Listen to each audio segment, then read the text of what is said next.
Hey guys, and welcome back to Misha's Corner. Today I just wanted to show you a snack that I made over the weekend that was really good. So let's get into it. These are all the ingredients you'll need. It's obviously a jalapeno popper, but I'm doing it broccoli cheddar style, and it was just so good and unique to me. Anyway, I've never had a broccoli cheddar jalapeno popper. And so you want to slice your jalapeno right down the middle and remove all the membranes and the seeds. And I actually rinsed them out before I stuffed them. I rinsed them and pat dry them, and so that they'll be ready to go. Honestly, I don't even know why I decided to try this, but I have been eating a lot of broccoli lately. Like if you follow me on social media, you see the broccoli recipes that I've been throwing up.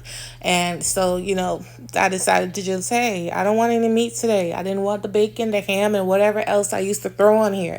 Let's do broccoli cheddar. We've already got cheese up in there, why not? And so after you do that, you want to chop up your broccoli pieces into small pieces so that they could fit on top.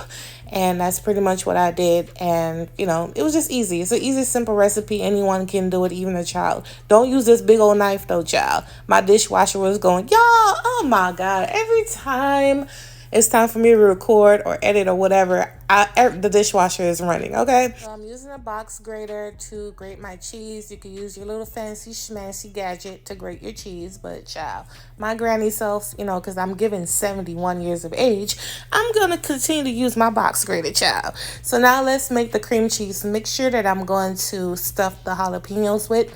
First, I'm going to go down in here with some lemon zest. I think I forgot to put that in the beginning of the video. So it's actually 6 ingredients, not 5. And I'm going to zest it right down in there. It's going to give it that extra pop of flavor. And secondly, I never make broccoli without lemon juice or lemon zest. You should try that. It's really good. If you saute your broccoli, add some lemon zest to it, and you're good to go.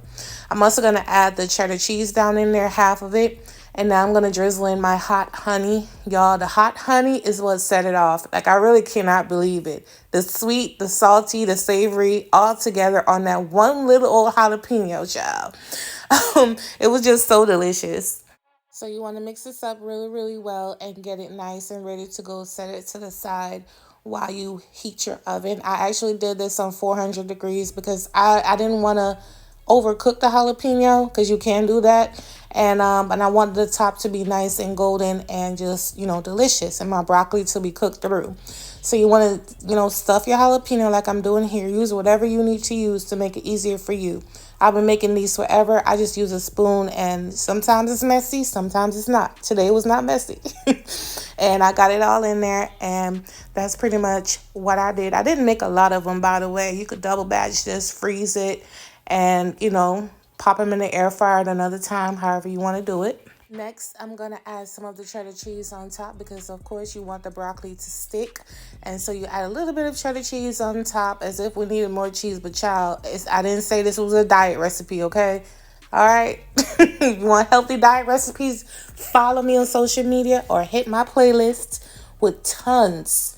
As a matter of fact, I'll put it below, of healthy recipes that you guys can check out.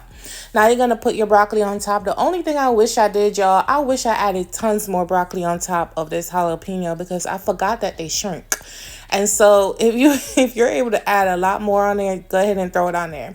Now I'm just going to sprinkle the top with a little bit of Slap Your Mama. I didn't want to use too much seasoning here because I didn't want them to be too salty. This is what they look like fresh out the oven. And then I'm just going to drizzle it with a little more hot honey. Do not leave this step out. Okay, don't leave it out, child. And then you'll drizzle it all over top like I'm doing here. And these are what they look like. When I tell you they're addictive, and I'm not joking, and if you don't like them, you could come back here and drag me, and I will ping your comment.